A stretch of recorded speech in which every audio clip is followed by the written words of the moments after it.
Les rencontres de l'ESR par Emmanuel Caillot. Bienvenue dans une série de podcasts qui interrogent des acteurs des établissements d'enseignement supérieur et de recherche. Emmanuel Caillot, professeur des universités au CNAM, interroge Marianne Abramovici, maîtresse de conférences en sciences de la conception à l'université Gustave Eiffel.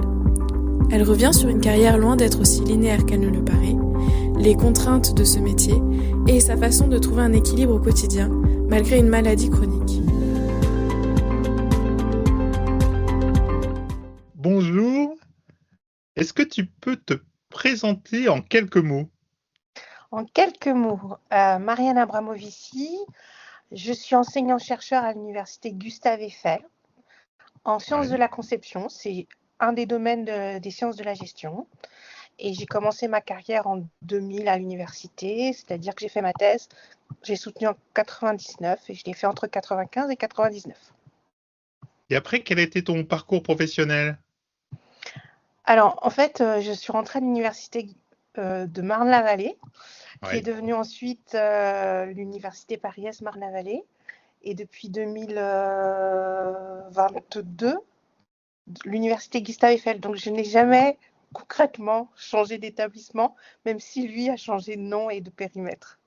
Mais par contre, tu as changé de fonction, Non. Alors, je suis rentrée en tant que maître de conférence et je suis toujours maître de conférence.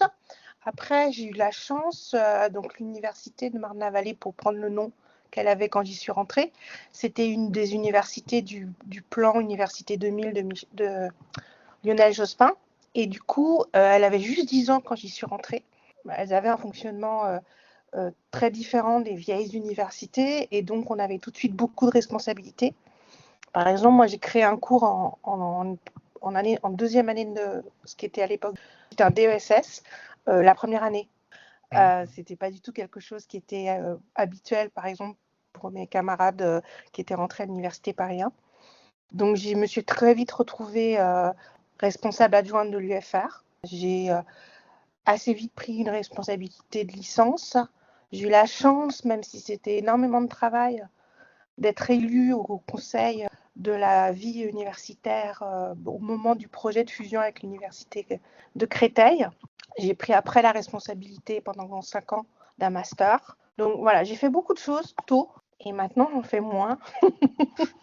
et ça me va bien. À quoi ça ressemble aujourd'hui une de tes journées? Ou une de tes semaines, parce que les journées sont parfois variables. On est enseignant-chercheur. Du coup, j'ai fait le calcul il n'y a pas très longtemps.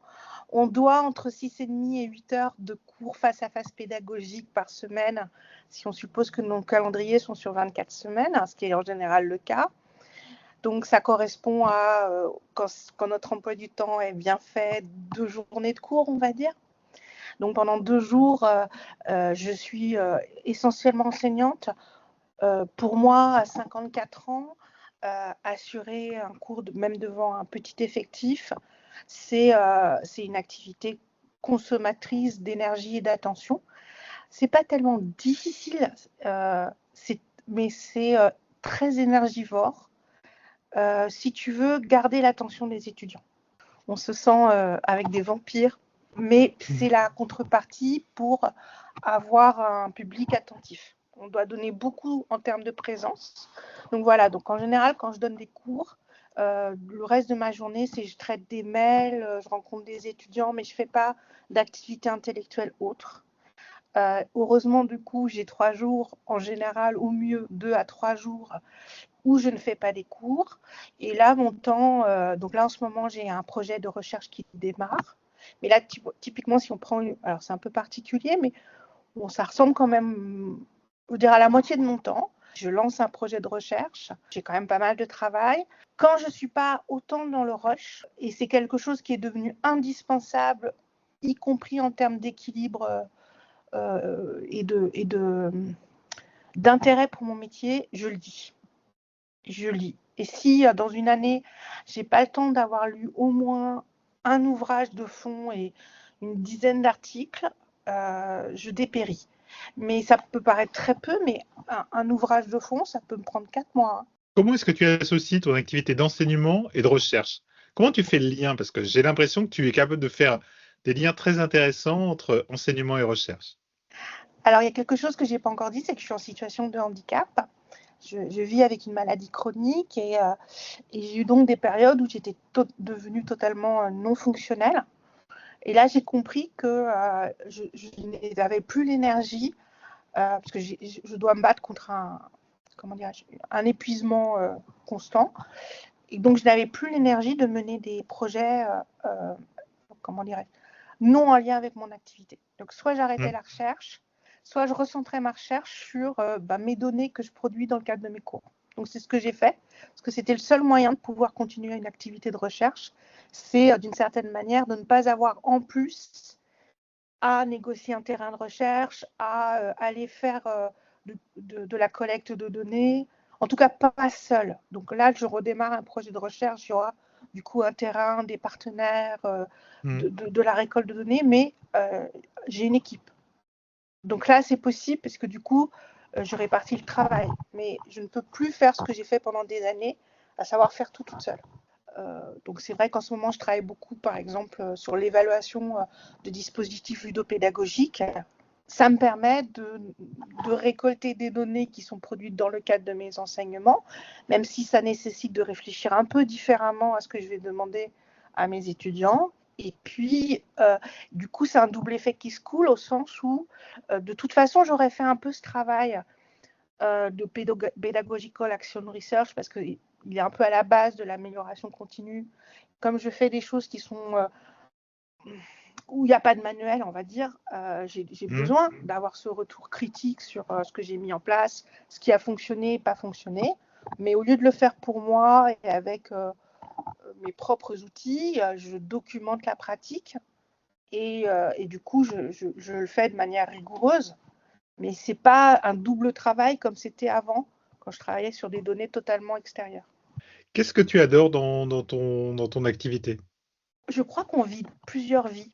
Donc c'est vrai que quand tu m'as demandé ma carrière, on a pu avoir l'impression que j'étais finalement très plan-plan. Mais parce que je t'ai fait la carrière institutionnelle, après j'aurais pu te dire que dans ma thèse, j'ai travaillé de nuit sur la protection des travaux d'un poste d'aiguillage. Ensuite, j'ai suivi l'équipe projet qui a travaillé sur le pass Navigo. Ensuite, j'ai travaillé pendant 7 ans sur la formation à la circulation et à la sécurité routière, notamment sur les innovations. Ça m'a amené pas toute seule, mais à rencontrer 150 exploitants d'écoles de conduite. J'ai aussi travaillé sur l'amélioration du service après-vente de Opel. Et toutes ces expériences, et j'en ai oublié plein, c'est un travail, quand tu fais de la recherche-action, ce qui est mon cas, en fait, tu n'es pas très loin du journaliste. Et donc, à chaque grand dossier que tu prends en charge, c'est comme un voyage. Au lieu d'être un voyage dans l'espace, c'est un voyage dans la vie des autres. Mais comme ton travail, c'est de creuser, finalement, tu t'impliques quand même beaucoup. Et moi, ça structure beaucoup ma vision du monde, toutes les aventures que j'ai faites comme ça, les incursions dans ces métiers-là. Et qu'est-ce que tu trouves de difficile alors? Il faut jongler avec beaucoup de contraintes. Et donc, on est un peu des funambules, je trouve. C'est-à-dire qu'on peut être sur la terre ferme avec tous les regards sur nous et dans notre habit brillant et le soleil se lève et là, c'est vraiment juste que du plaisir et formidable. Mais on peut aussi se retrouver au milieu de la corde raide, pas tout à fait en équilibre parce que on nous a mis des charges pas équilibrées de chacun de nos côtés, enseignement ou recherche, parce que c'est la nuit, puis les gens sont partis, donc il n'y a plus personne qui regarde ce qu'on fait, parce qu'il y a du vent, des contraintes extérieures, des réformes, des décisions budgétaires, et tout d'un coup, on ne sait plus trop ce qu'on fait sur cette corde. Donc, c'est tout à la fois un métier formidable et un métier où on peut être très solitaire. Et on parlait du fait qu'il n'y avait pas forcément beaucoup de lieux où les gens se parlent et témoignent. Et je pense que dans la difficulté, il y a un grand isolement. Quel conseil est-ce que tu donnerais à quelqu'un qui souhaite devenir enseignant-chercheur aujourd'hui? Prendre rendez-vous avec son banquier pour avoir une projection non idéalisée de son revenu dans les 40 prochaines années et voir si ça en vaut la peine. Non, mais plus sérieusement, être sûr que c'est un métier qu'il a vraiment envie de faire. parce que sans passion, on n'y arrive pas. J'ai certains de mes collègues qui sont heureux comme pas deux dès qu'ils font de la recherche, et l'enseignement, c'est l'obligation nécessaire. Moi, alors j'ai eu la chance d'être et enseignante sans recherche et chercheur sans enseignement, et moi je sais que c'est l'enseignement qui me fait tenir. C'est l'impression d'être utile devant les étudiants. Je ne peux pas faire que de l'enseignement, j'ai besoin de la recherche pour m'enrichir, mais il n'y aurait que la recherche, ça ne me ferait pas tenir. Bon, moi, là, en ce moment, je n'ai plus de responsabilité administrative, mais comme je l'ai dit, c'est relativement récent. Je trouve qu'on charge beaucoup la barque de nos nouveaux collègues sur cette question-là, et je pense que tout le monde souffre de cette impossibilité d'équilibrer tout. Je pense qu'aujourd'hui, il y a la passion et il y a la capacité à dire non, qui est très compliquée. Parce que sinon, on se retrouve coincé dans plein de choses qui ne sont pas forcément celles pour lesquelles on a choisi le métier. Or, si on ne continue pas à faire le métier pour ce pourquoi on l'a choisi, c'est très, très difficile. Tu as dit tout à l'heure que tu as donné ton âge. Qu'est-ce que tu aimerais faire dans 5 ans? Parce que dans 5 ans, tu n'auras pas encore fini ta carrière. Peut-être pas. Qu'est-ce que tu aimerais? Je suis dans le processus de habilitation à diriger les recherches. Je ne veux pas me donner un objectif timé. Et si je le fais, c'est dans l'idée de pouvoir permettre à des collègues qui sont aujourd'hui enseignants en design, notamment dans les lycées par rapport au diplôme national des métiers d'art et du design, de pouvoir valoriser leurs compétences à travers une thèse. On aura besoin de plus en plus d'adosser ces formations de design à la recherche. Il n'y a pas aujourd'hui de discipline de design, et donc il y a un déficit d'enseignants en design à l'université. On se rapproche de la fin. Quel livre aimes-tu partager? Je vais dire HHHH de Binet, et un autre livre, Manuel de savoir-vivre pour les femmes de ménage, je crois que c'est ça. C'est une auteure américaine. Et alors, pourquoi ces deux livres? HHHH mêle récit historique, tentative de faire un récit historique, et réflexion de l'auteur en train d'écrire. Et d'ailleurs, avec un personnage qui lui échappe. Et ben, en fait, dans ce livre-là, on a à la fois l'action d'écrire et le résultat. Et pour moi, c'est admirable parce que c'est très, très facile à lire et c'est passionnant. Mais ça dit quelque chose de très fort sur l'inséparabilité entre un projet, la vie qui va autour du projet et cette réalité qui nous échappe. Et alors, l'autre ouvrage, Manuel de savoir-vivre à l'usage des femmes de ménage, je crois que c'est ça. Alors, c'est encore plus passionnant pour moi. L'auteur est décédée, donc ce n'est pas elle qui a publié le livre. C'est notamment une grande professeure de littérature aux États-Unis, mais elle avait une vie incroyable et elle avait fait tout au long de sa carrière plein de nouvelles. Et donc, ses ayants droit ont réuni ces nouvelles et lui ont donné un ordre. Et en fait, ce qui est vraiment incroyable, c'est que la nouvelle ne met pas toujours en scène le même personnage. Le même personnage n'a pas toujours le même nom.